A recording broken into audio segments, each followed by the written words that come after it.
Roger, when people talk about William Shakespeare or describe Shakespeare, they say he was the great playwright, the poet, the writer, etc.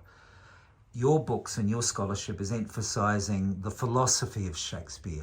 Why is that? Well, he is the greatest writer, one of the greatest writers ever, and he is an incredible poet. But what you find with some people is that they feel there's something else in his work, something deeper, something more profound than most other writers. But they struggle or have struggled to try and understand what it is. Coleridge, for instance, mused about what Shakespeare's philosophy might be, and he thought it might be some form of Christianity. Or you have a more recent writer called Colin McGinn, who wrote a book called Shakespeare's Philosophy. In his book, though, he just takes familiar, what they call philosophical tropes, like cause and effect, and talks about Shakespeare's plays in those terms. But that doesn't account for what people perceive to be the depth and the fascination that they have with his works. Now, there is one writer, William Shakespeare, from the early 20th century, who made the comment, if I can just read, that he predicted in 1905, it says, that for its solution, the mystery of the sonnets, he's talking about the sonnets particularly, seemed to offer hopes of a prize of extraordinary value, nothing less than a true insight into the most secret recesses of the thoughts and feelings, perhaps of the greatest man who ever lived. Now that's over a century ago.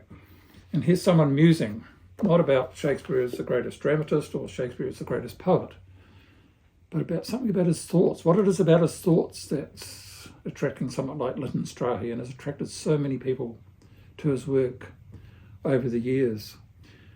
So when I first read the sonnets back in 1995, what struck me was incredible philosophical depth in them.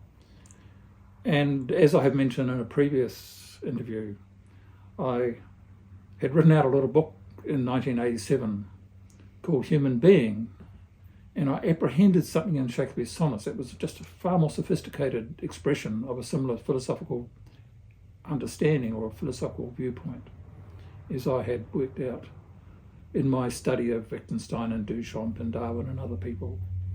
So when I started writing about Shakespeare, it seemed that because no one else had ever written about his philosophy or seen the philosophy that's embedded in the sonnets, that's what I was going to be doing over the next number of years. Roger, what is it about the nature of Shakespeare's philosophy that's prevented people in the last 400 years from comprehending it? Well, it is a surprise. When I first read the sonnets, I had no idea that I'd been encountering a philosophy of extraordinary depth and consistency. When I asked academics, both philosophical and English departments, no one seemed to have any idea what I was talking about.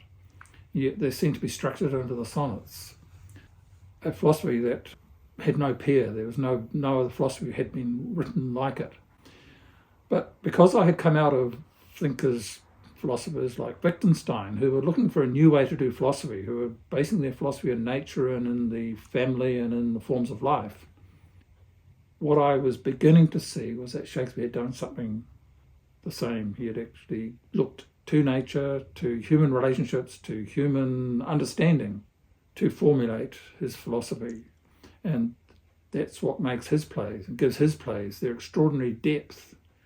But at the same time, because his philosophy is the philosophy we live by whether we think we do or not, then when people read his plays, they sense something in them that equates to the way they feel about things and about the world and about the people they know.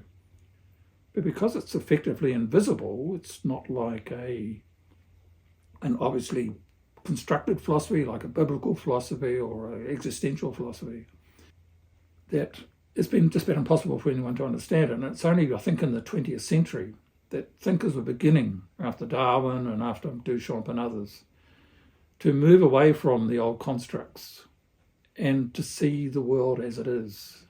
And one of the qualities of Shakespeare's philosophy and one of the qualities of this type of philosophizing is that it pretty much renders everything else that had been thought about or written about previously as mere psychology, that the basic tenets of Shakespeare's philosophy, the basic components that make up his philosophy, are natural givens. They all exist in the world, and they're not mind-based constructs, which most psychologies depend upon. With the current global interest in Shakespeare's works, what is the relevance of Shakespeare's philosophy, and where do we go to from here? Well, it's interesting that you mentioned the word global, because the theatre that they moved from one side of the Thames to the other, they named the Globe Theatre at a time just when the world was being discovered, the whole of the globe was being circumnavigated. And so there is a sense that at that time there was an awareness, at least by Shakespeare and maybe a few of his colleagues, that what they were presenting was something that might have a global interest. And one of the consequences of that, I guess, is that when I came to write a summary volume, this one here, I titled it Shakespeare's Global Philosophy. Because, again, as your question intimates, that Shakespeare's plays are played all around the world at the moment. At any one time, all of his plays are on stage somewhere in the world. There's festivals and there's gatherings of people honouring Shakespeare.